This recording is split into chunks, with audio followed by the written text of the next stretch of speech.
Delry, hello. It is Friday, the 13th of October 2023. This is a companion video to my post that I'm making about the Google Pixel Watch 2.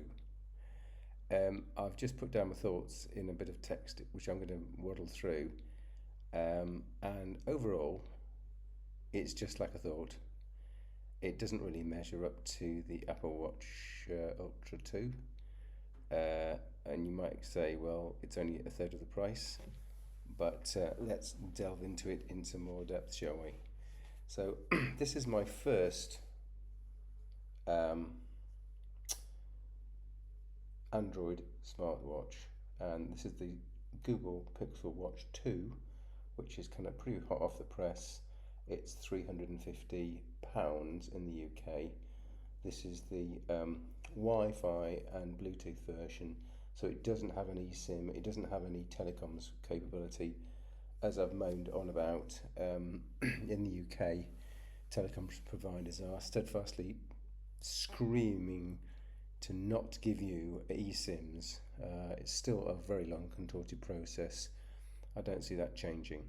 So it's not worth the extra £50, I would say, in the UK, because the contracts are very, very tortuous, and you're likely to end up with a 24-month, not very many options contract.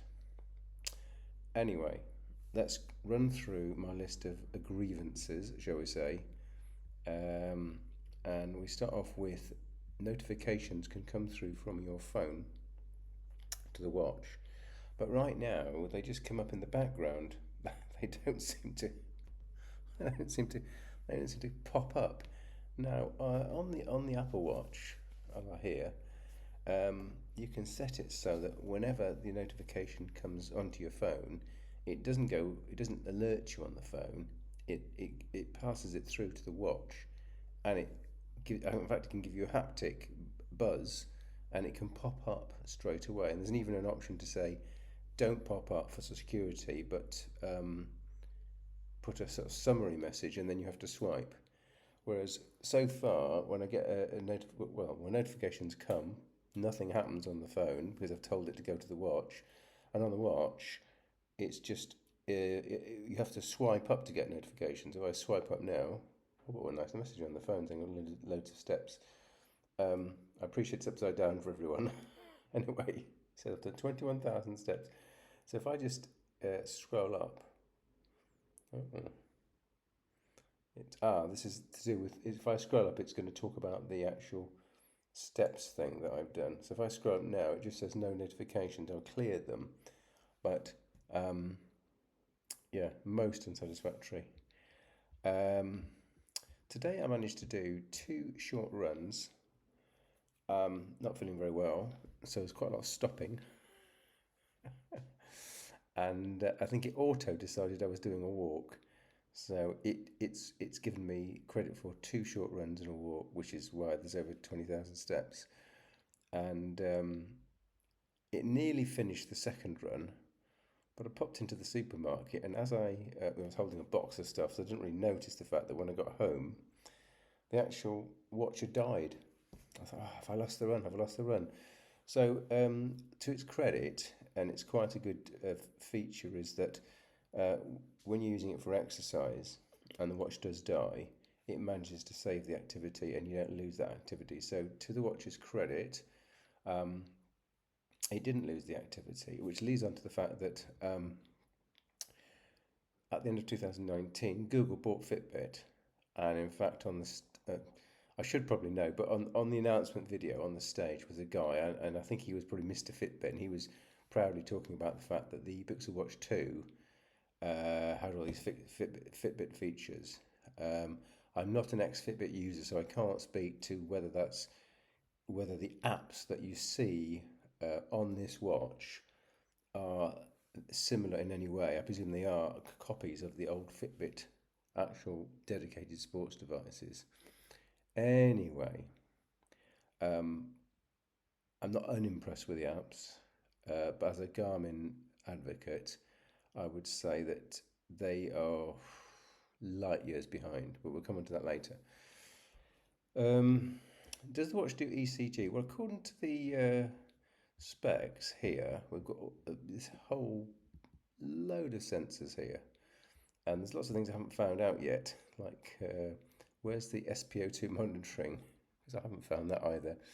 But it's supposed to be able to do ECGs, and I don't know where it is. So there's supposed to be, if you look in the help, it says there's an app you can download from the Play Store, but can't find it. Watch brightness. It's very close to my heart because I have mediocre eyesight. I've got glasses on, as you can see.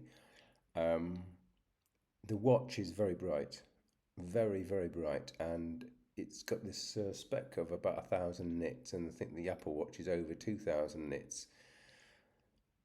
But I would not say I could tell very much the difference.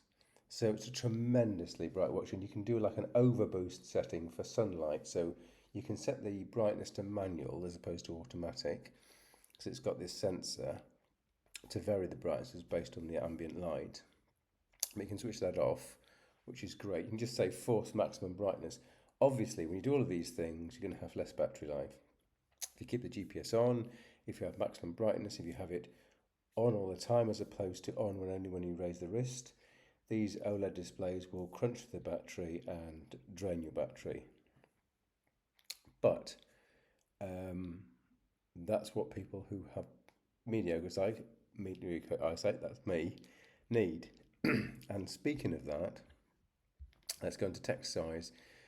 So there is a slider which you can say increase text size. I pushed it all the way to maximum, and to my horror, none of the panels I'm looking at on this watch have changed size in any way. It's useless, totally and utterly useless. So yeah, I have no idea what that slide is supposed to be doing. I'm just trying to stop the glare from my glasses here. I have no idea what that's supposed to be doing, but it's not doing it very well. Is that better? Yeah. So I mean, to me, the watch is basically almost unusable because if you see here, there's the display. Well, I know it's upside down. You have to forgive me. There's the time, and then you've got some small writing here, and sometimes you can click on that. So I can click on the heart rate, and it will go to the heart rate chart for the day. But literally, it's a few millimeters in size. And also, don't forget, this screen is deceptive because the screen curves away at the corners, and the actual LCD component is actually smaller. So the OLED component is smaller. So they're sort of a bit disingenuous in a way. The actual screen size is even smaller than the watch face, significantly smaller, and the watch face is not very big. So small screen size, I reckon, is a major disadvantage. If you compare it with an Apple Watch, for example, you've got two screen sizes, and if you want a small dainty watch, and if your eyes are that good, and that probably means you're not using it for very much for sports activities, because if you're running and you're trying to touch on this tiny little point, it's just never going to happen. So yeah, I think a major issue. Okay, a bit of spelling correction there. Which face? What's wrong with that? Oh, go on then. Which face? Okay, so I went through a whole battery in less than 12 hours. It was set as I would set on an Apple Watch, which is maximum brightness, enlarged display, and in this case, sunlight boost mode. Much to my great surprise, I didn't find it on the first day. It's got two controls. It's got this rotating crown. It's also got a button, but this button just seems to bring up the last. If I press it again, recent. It just does recent, and it seems to be a complete waste of a button. I mean, the crown has got the ability to go into the apps, and then you've got the swipe up from the front screen. If you swipe up, you get notifications. If you swipe down, you get this display of all the different So if you swipe down, keep it. Oh no, if you swipe down, can you see it? Yeah, so you've got the controls. Things like settings, airplane mode, sleep mode, brightness settings, all those sorts of things. They're on the swipe down. But you've got this button, and it only just seems to bring up recents, which seems like a tremendous waste. I don't know enough to know yet as to whether that's the only thing it can do or whether you can reprogram it, but what were we thinking? You can add your credit card via Google Play. It copes with left wrist and right wrist and the cramming on the inside of the outside. So you set all that up. Otherwise, obviously, the text will be upside down if you think about moving it from one wrist to the other. So that's quite flexible. Putting music onto the watch turned out to be a right and utter battle. So again, this is a Google-centric product. There is something called YouTube Music, which is a pre-installed app. I was all excited. It said, "Oh, you qualified for an upgrade." I thought, "Oh, brilliant, brilliant! I'll go to the Android Android smartphone, because of course it doesn't work with an iPhone. This watch can only be paired with an Android, sensibly paired with an Android smartphone." So I went to the Android smartphone, and all they promised me was a month free, and then I had to pay like £10 or £11 a month. Now that's a huge amount of money to pay, and if they'd given me 3 months free, I might have gone for it. But 1 month free, as far as I'm concerned, that's the standard issue that everyone gets with YouTube and YouTube Premium services. So I was a bit patonked off, to be honest. So yeah, not impressed, Google. So I didn't go for YouTube Music. I do have a Spotify subscription, and there is a Spotify app. So if you bear with me, what did I do to get the music on? Right, so I put the Spotify app on the watch. For an iPhone spelled correctly. For an iPhone with a similar pairing to an Apple Watch, you'd go onto Strava on the smartphone, and on the smartphone you can say download to the watch. So you go into the standard Spotify app, and you say download to the watch, but you don't do that in this Android setting. What you do is you go to the watch itself, and on Spotify, with the phone connected, so it has to be connected, otherwise this isn't going to work, you say, show me your library, and from the library, I can see what's on my phone, and then I said, oh, download XYZ, and that took an absolute age. As far as I can see, it's downloading it over Bluetooth, and there's no option to make it download over Wi-Fi. I did look up on the help, and it said that something like, if it's plugged into the mains, it will try and use Wi-Fi. But I tried all of that. I couldn't get it. First of all, there seems to be a problem whereby you connect the watch, you say connect to Wi-Fi, you give it a Wi-Fi password, and you can see what networks it can see, but you've got no indication it's actually connected to that Wi-Fi network, which is hopeless. Or if there is an indication, it's an indication it hasn't connected, because I've nowhere have I seen this connect to the Wi-Fi. By the way, it's only 2.4 gigahertz, not 5 gigahertz Wi-Fi. So the actual Spotify download of Release Radar. So if you're not familiar with Spotify, if you subscribe to an artist, it automatically creates you a playlist called Release Radar, which is all the new releases from the artists that you follow. So I have it changes on a weekly basis, and I think for me it's 45 different tracks or thereabouts. So I had to download 45 tracks. It took more than 45 minutes. So my run was delayed by quite some time, shall we say. Oh dear, yes. It was just I think the download was longer than the run. Okay. So eventually I did manage a run with the watch, with the Fitbit exercise utility started, and Spotify started. Spotify talking to wireless earbuds, and worked fine. The display was on all the time, and the display of the Fitbit app did look rather like the workouts app from Apple. So it's got that kind of sets of metrics, just a set of text metrics, one underneath the other, which I find very crude compared with Garmin. Let me just say that. Didn't seem to be many options on adding or changing metrics around. It's very, very basic.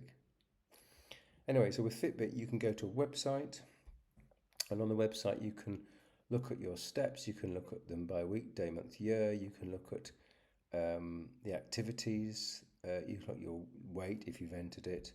You can look at your sleep metrics, and you can do that via a web page.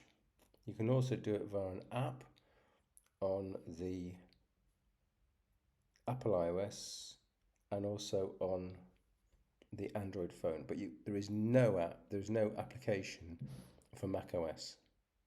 So your choices are: for a computer it's web, and for the phones there is an app. Okay.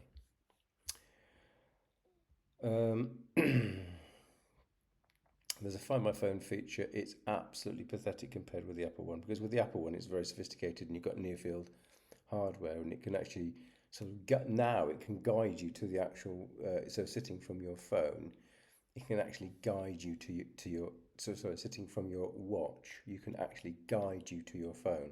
That's like an arrow will actually point and it'll say I'm 4.3 meters away, 3.3 meters, 3.2 meters, and then it will actually pong the phone. This is like something from 5 years ago. It just makes a noise on your phone. So it's nowhere near the same level of sophistication. I've said about the notifications. I still don't know how to get a notification to immediately pop up on the watch. Yeah, day 3 of ownership, and I still haven't scratched the damn watch face. I've got no screen protector. I'm a bit nervous about that. I don't know if you can get a screen protector for the watch. So overall thoughts so far. Well, I've only got 2 wrists, so I'm wearing the Apple Watch on one wrist.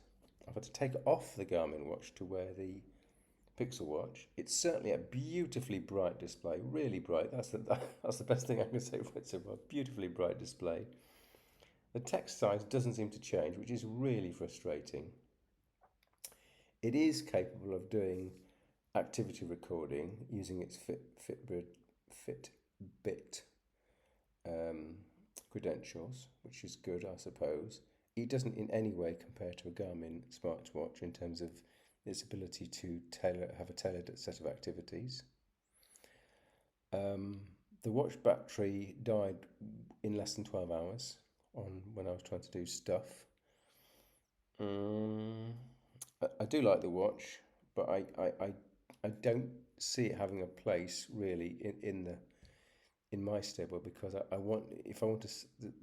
if it was to replace an Apple Watch, it would need to have fantastic notification support. Hasn't got it. And if it would be to replace a Garmin watch, it would have to have fantastic sports support. Again, it hasn't got it. So it's not strong in either area so far. But this is only day 3, and things might get better. We will see. Thank you for watching.